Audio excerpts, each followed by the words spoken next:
What's your approach then to dealing with hypermobility? If somebody comes to you and say, right, I've got a hypermobility problem.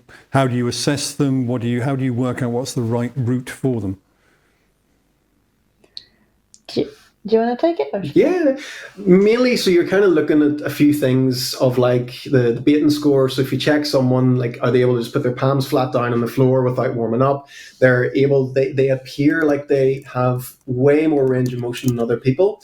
Then, because you're not going to fully know where they are on the spectrum, but you kind of know, right, okay, this person's able to easily get into positions and they haven't been stretching or training their whole life, which I'm immediately completely jealous of because it took me so long to be able to move properly. But with them, it's sort of, you want to start seeing, can they create tension properly in positions? So what we would like to use would be like assisted exercises. So rather than just like testing them straight away with balance, giving them an assisted exercise that they're able to hold on to, but they're still starting to work on things like single leg balance. So the body's having to learn to correct itself.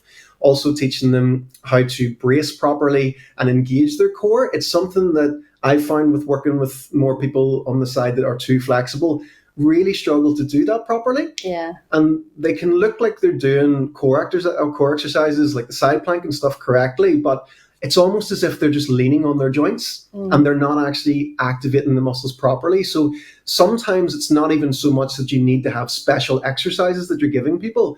It's more in how you teach the exercises that you're giving them, and understand that some people, they like hypermobility people, I always like to say, they love to cheat everything. Like if they can find an easier way to do a movement, they will. So I'm really like, right, where do you feel that? Do you feel that in the muscles, or are you just like leaning over and it looks lovely, but you're not actually feeling things? So like our background's in strength training. So like we would have had to teach squats and deadlifts and things.